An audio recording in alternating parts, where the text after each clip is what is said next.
battlefield. My name is Sophia, and this story starts on what was supposed to be one of the happiest days of my life, my wedding day. I remember waking up that morning feeling a weird mix of excitement and apprehension. I took a deep breath, thinking that any jitteriness I felt was just pre-wedding nerves. Every bride has them, right? I had met Danielle 2 years earlier at a mutual friend's party. He was charming, seemed caring, and was good-looking enough to be the man I pictured standing next to me at the altar. We dated, fell in love, or at least I thought we did, and when he proposed, I said yes, thinking I was securing a future filled with love and companionship. However, when I walked down the aisle in my cream, white gown, adorned with delicate lace and a trail that seemed to stretch for miles, I felt a coldness coming from Danielle. His eyes didn't sparkle when he looked at me. His face was stern, almost disinterested. It felt as if he was merely fulfilling an obligation rather than marrying the woman he loved. When the vows were exchanged, Danielle's were devoid of emotion. I, Danielle, take you, Sophia, to be my lawfully wedded wife, to have and to hold from this day forward, he recited mechanically. It was a stark contrast to the tremor of emotion in my voice when it was my turn. Then came the reception, and with it, the unveiling of Carol, Danielle's mother, dressed as if she was the one getting married. Carol wasted no time showing her true colors. "Oh, Sophia, your dress is interesting. A little too flashy for my taste, though." She smirked as she greeted me. "Thank you, Carol. I always valued diverse opinions," I replied, choking back my surprise and disappointment. "Of course you do, dear. And this food? Was it catered from a food truck?" She taunted openly. "No, Carol. It's from one of the best catering services in the city," Danielle interjected, but his voice lacked any firmness or the support I so desperately needed. "Oh, Danielle, don't be so defensive. I'm just concerned about the choices Sophia is making. After all, she's family now, unfortunately." Carol sneered, her eyes meeting mine with a challenge. In that moment, standing in a hall filled with joyous faces and flying bouquets, I felt isolated. I looked at Danielle for some kind of emotional support or reassurance, but he remained quiet, almost as if he agreed with his mother's cruel assessments. That night, as I lay next to Danielle in our wedding suite, a promise formulated in my mind. This cannot be my life. I won't allow myself to be belittled and marginalized in my own story. I will find a way to regain my dignity, even if it means going to war with the family I just married into. Little did I know then how prescient that silent promise would be, how it would guide my actions in the days that were about to unfold, days that would test my patience, my resolve, and ultimately my understanding of what it means to stand up for myself. We moved into my house after the wedding, a place I had invested in, making it into a comfortable sanctuary long before Danielle entered my life. It was a charming 3-bedroom home with a garden filled with roses and a kitchen that would make any home chef weep with joy. I always thought of it as my little fortress against the world, a place where love and care should flourish. But the home I once considered a sanctuary soon turned into a battlefield. I immersed myself in my work, eager to climb the corporate ladder. I was a key account manager in a prestigious multinational company. The job was demanding, but I loved it and was pretty darn good at it too. On the other hand, Danielle worked a mundane 9-to-5 job as an office worker. He contributed to the household, sure, but it was my income that primarily fueled our lifestyle. I was fine with that. In love and in marriage, you don't keep score. At least, that's what I thought. But Carol seemed hell-bent on tipping the scales. "Oh, Sophia, how many hours did you say you work a week?" Carol asked, perusing my immaculately decorated living room one evening. She was visiting us, again, and had settled herself comfortably on the plush sofa as if she owned the place. "About 50 to 60, depending on the workload," I replied, trying to maintain a polite smile. "How dreadful. No wonder you have no time to cook a decent meal. Ready-made meals and takeout? Really? Is that how you plan on taking care of my son?" Danielle, sitting next to her, chimed in. "Mom, it's not a big deal. Sophia works hard, but not at being a good wife, apparently." Carol shot back, unfazed by her son's meager attempt at defending me. "Mom knows best." Danielle sighed, resigning himself to his mother's point of view. That was it. That was his defense. A feeble acceptance of his mother's toxic behavior. He didn't even look at me, and it was like a stab to my already wounded heart. The visits became more frequent and more unbearable. With each visit, Carol's criticisms became bolder and Danielle's defense weaker. It was as if Carol was marking her territory, slyly claiming bits and pieces of my home and converting them into her fiefdom. She had an opinion about everything, from the color of our curtains to the brand of milk in our refrigerator. "You should switch to organic," she'd declare, examining the grocery items as if they were contaminated. "It's better for you, but of course you wouldn't know that, would you?" "I think I know how to grocery shop." "Carol, I've been doing it for years without any problems," I'd retort. "Oh, but there's always room for improvement, isn't there?" she'd reply, a sugary sweetness coating her venomous words. Every corner of my own home started feeling like a trap. I felt scrutinized in the place that should have been my sanctuary. The home that I had built on my sweat and perseverance felt like it was being ripped away from me, piece by piece. It was clear that Carol was not just a guest, making occasional appearances. She was becoming a persistent invader in my life, aided and abetted by her own son, my husband. And so the nightmare deepened, the cold walls of my own home closing in on me as I began to realize that something had to give. I couldn't go on living like this, walking on eggshells in my own sanctuary. The promise I had made to myself on my wedding night echoed in my ears, growing louder with each passing day, fueling my resolve for what would come next. Things had to change, that much was clear. Driven by my escalating discontent, I threw myself into my work even more passionately. I took on extra projects, brokered critical deals, and in a few months, I managed to save enough for a beautiful villa, a lifelong dream that was finally within my grasp. "It's the perfect place for us to start fresh," I told Danielle, showing him pictures of the luxurious villa, complete with a swimming pool, a state of art kitchen, and a panoramic view that could make anyone forget their troubles, at least for a moment. "It looks great, Sophia," he said half-heartedly, his attention barely leaving his phone. I was willing to overlook his lukewarm response, attributing it to stress or preoccupation. I had even started entertaining the naive hope that this new setting could be a catalyst for change, a chance to redefine the boundaries of our relationship and our family dynamics.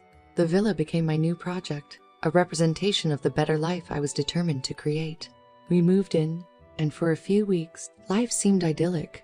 The change of scenery appeared to have a positive effect on our relationship. Carol's visits had dwindled, and Danielle seemed more engaged. It felt like a brand new chapter in our lives, a reset that we both desperately needed. But then, the illusion shattered. Carol showed up at our villa one day, suitcase in tow, and declared, "This place is marvelous. It'll be a pleasure living here." "I'm sorry. What?" I stammered, incredulous. "I've decided to move in with you two," she announced as if it were the most natural thing in the world. "That's out of the question," I asserted, my voice tinged with disbelief and rising anger. "Danielle," Carol turned to her son. "Aren't you going to say something?" Without meeting my eyes, Danielle spoke. "Mom has a point. She's getting older, and it would be good for her to be around family." "But this is my house," I protested. "I paid for it. I get a say in who lives here." "Come on, Sophia. She's my mother," Danielle reasoned, finally locking eyes with me, as if that would magically make me acquiesce. It was the breaking point. Not just the audacity of Carol to assume she could invade my sanctuary once again, but Danielle's unwillingness to stand up for me, for us, in our home. It was as if he was openly declaring his allegiance, and it wasn't to his wife. Later, at a family breakfast, a mockery of the word family, if ever there was one, Carol slapped a piece of paper on the dining table. "I've made a list of house rules. Sophia, I expect you to follow them to the letter." I stared at the list, then back at Carol, and finally at Danielle. He said nothing, silently endorsing this farce of a family meeting, and it was in that moment that I realized how profoundly alone I was in this marriage. In this house, my house. "Enough," I said, pushing back my chair and standing up. "This isn't just a house. This is my home. I bought it, I pay for it, and I will not be dictated to in my own home, especially not by someone who contributes nothing but negativity." "You can't talk to my mother like that," Danielle yelled, getting up. And then, without warning, he did the unthinkable. He punched me in the face. The room went silent. My cheeks stung, my eyes filled with tears, not from the pain, but from the sheer betrayal. I had reached my breaking point. I can't do this anymore, I choked out, my voice a low whisper. I grabbed my purse and my car keys, left the dining room, and walked out of the villa, my vision blurred, but my resolve crystal clear. As I drove back to my old house, my thoughts were a swirling storm of emotion and determination, but through it all, one thing stood out. The promise I made to myself. It was time to act on it, and God help anyone who stood in my way. The stage was set for my reckoning, and I was more than ready to rewrite the script of my life, whatever the cost. I returned to my old house, a place that once felt like an incomplete jigsaw puzzle, each piece representing dreams deferred for the sake of a marriage that had turned into a mirage. But it still had some vestiges of the woman I used to be, the woman I was determined to become again. I looked around, taking in the framed photographs and cherished mementos, stark reminders of a life I had left behind. Each item seemed to scream, "This is who you are, Sophia. Don't forget." Sitting at the wooden desk in the corner of my old bedroom, my eyes caught a stack of papers, a project I had long neglected. It was a financial plan, detailing future investments and wealth growth, initially designed for Danielle and me. I pushed it aside. Instead, I took a blank sheet of paper and started writing my own list. A list unlike Carol's, one born out of self-respect rather than tyranny. Rule own. No more compromises on self-respect, I wrote. I paused, realizing that putting it in ink made it real, irrevocable. Just then, my phone buzzed. It was a text from Danielle. "Sophia, we need to talk." I looked at the message but didn't respond immediately. My thoughts shifted back to Carol's list, the absurd rules she had crafted in an attempt to dominate my home, my sanctuary. Rule 2. Always stand your ground. The phone buzzed again. Another text from Danielle. "I'm sorry. Can we please talk?" I looked at those words. "I'm sorry." And for a brief moment, I questioned my resolve. Could those words mend a fractured marriage? Could they erase the years of humiliation and the punch that had finally shattered any illusion of love? I returned to my list. Rule L3. An apology without change is manipulation. Enough time had passed for a reply. I picked up the phone and texted back. "There's nothing left to talk about." I continued writing my rules, pouring every ounce of my reclaimed autonomy into them. Rule after rule, they became not just sentences on paper, but pledges to myself, a manifesto of the new life I was scripting. Rule 4. Financial independence is non-negotiable. Rule 5. Anyone who undermines you has no place in your life. Rule 6. Don't look back. You're not going that way. And finally, Rule 7.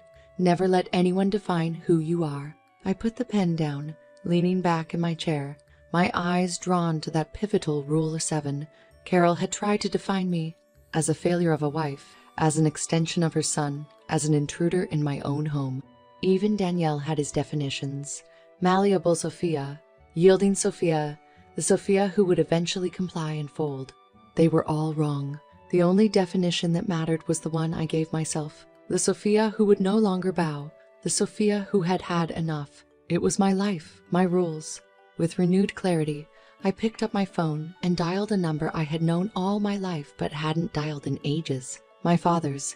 It was time to bring in reinforcements, to finally level the playing field. As the line buzzed, awaiting my father's voice, my eyes returned to my list of rules. The rules were non-negotiable because, finally, they were mine and mine online, and anyone who couldn't abide by them had no place in my life. Not anymore. I was rewriting the narrative. One rule, one choice, one stand at a time, and this time, I was authoring my own destiny. My father's voice resonated with warmth and concern as he picked up the phone. "Sophia, is everything all right?" "Dad, we need to talk," I said, skipping the formalities. I laid it all bare, the years of emotional neglect, the humiliation from Carol, and the violent crescendo with Danielle. My father listened, absorbing each word with a heaviness that felt like a long overdue validation of my struggles. "I'm so sorry, Sophia," he said finally. "What do you want to do?" "I want justice, Dad, and I know exactly how to get it." That's how my father became my ally, in a revenge plot that was surgical in its precision. My father, being the supervisor at the company where Danielle worked, had just the right amount of influence to make things difficult for him. It was a phone call, a meeting, and a quick signature. That's all it took for Daniel to lose his job, a termination citing ethical issues that would taint his professional future. When Daniel received the news, he called me immediately, voice trembling with a mix of anger and disbelief. "Sophia, did you have anything to do with this? Remember the time you chose your mother's tyranny over my dignity? This is me, choosing myself," I said coldly. "You can't be serious. You're ruining my life." "No, Danielle, you did that all by yourself the moment you raised your hand on me." I could hear him take a deep breath, as if bracing himself for what was to come. "I need that job. Sophia, you have to fix this." "And why would I do that?" I asked, barely masking the satisfaction in my voice. "For us, Sophia. For our marriage." "There is no us, Danielle. Not anymore." It was an exhilarating moment, finally wielding the power to give consequences to actions, to tilt the scales back in favor of justice. But I wasn't done yet.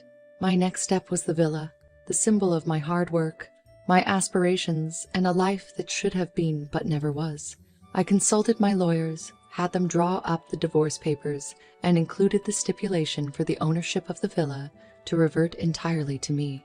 And for good measure, I pressed charges for domestic violence, a little parting gift to remind Daniel of his despicable actions. A month later, the divorce was finalized. The judge had no qualms about awarding me full ownership of the villa and slapping Danielle with a $50,000 fine for domestic abuse. When I returned to what was now unquestionably my home, Carol was waiting there, a disdainful look on her face. "You can't kick me out, you know. This is my son's house," she sneered. "Actually, this is my house, and I can do exactly that." I handed her the divorce papers, watching her eyes widen as she scanned through the text. "But where will we go?" she finally stammered. "That's not my concern anymore," I said, reveling in the role reversal. "It's time for you both to leave." And leave they did. Daniel's face was a mix of disbelief and defeat as he packed his bags, avoiding my eyes. I didn't utter a single word as I watched them go, realizing that silence could sometimes be the most eloquent form of disdain. As the door closed behind them, my eyes returned to my list of rules, now framed and hanging by the entrance, a sentinel guarding my newfound peace. I had taken back control, reclaimed my life, and reset its terms. It was a revenge served cold, meticulously planned and flawlessly executed. But more than revenge, it was a reclaiming of a life that had been overshadowed by betrayal and hurt. From that point on, it was a life led by my rules and nobody else's. And that was the sweetest revenge of all. The house felt different now. Even the air seemed lighter, untainted by the corrosive presence of Danielle and Carol. I took a moment to savor it. The triumph, the relief, the promise of new beginnings. But I knew that this wasn't the end. It was the final act in a drama that had spanned years, and there was still one last scene to play out. Days later, I received a text message from Danielle. "Can we meet? There's something I need to tell you." I debated for a few minutes, contemplating whether I should entertain any further dialogue. Ultimately, curiosity got the better of me. "Fine, but in a public place," I replied. We met at a cafe, neutral ground, a place neither tainted by memories nor heavy with emotional weight. As I walked in, I spotted Danielle sitting alone, nervously fidgeting with a coffee cup. I sat down across from him. "Thank you for coming, Sophia," he started, his voice tinged with a desperation I had never heard before. "Don't thank me yet. Why did you call me here?" I asked, cutting straight to the chase. He sighed, as though gathering the courage to dive into treacherous waters. "I wanted to apologize for everything." I looked at him incredulously. "Now you apologize? After you've lost everything?" "I know it's late, but losing my job, my home, it's made me realize what I've done, how much pain I've caused you." My initial instinct was to hurl back a snide remark, but I restrained myself. Instead, I simply said, "I have moved on, Danielle. Your apology serves no purpose now." Daniel's face tightened, his eyes moistened. I was hoping, perhaps foolishly, that there might be a way to make things right, a way to start over. The audacity of his proposal stunned me, but as I looked into his eyes, I saw not the confident, domineering man I had once known, but a broken, humbled person. It wasn't enough to elicit sympathy, but it did give me a sense of closure. "There's no turning back, Danielle," I said firmly. "I gave you chances, I compromised, I tolerated. but you crossed lines that cannot be uncrossed." He nodded, defeated.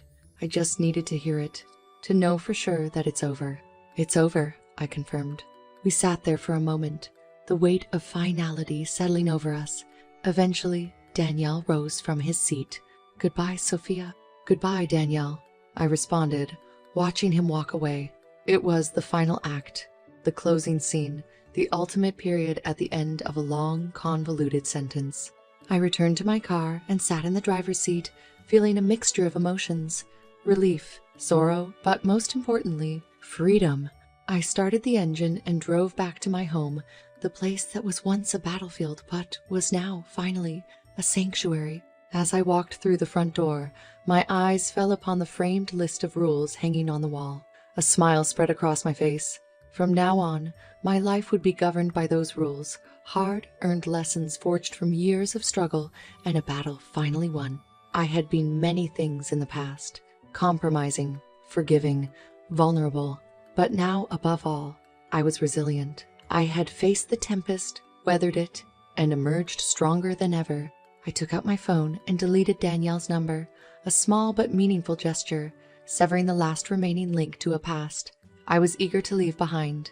Then I opened a new document and started typing, not rules this time, but plans. Plans for the future, dreams to chase, and a life to reclaim. As I typed away, I realized that revenge, while sweet, was not the ultimate goal. It was self-respect, self-worth, and the indomitable spirit to forge ahead no matter the odds. And so, with a heart full of hope and a soul unburdened, I wrote down my dreams, one by one, each a stepping stone to a future unshackled from the past. It was my life, my rules, my final act, and it was only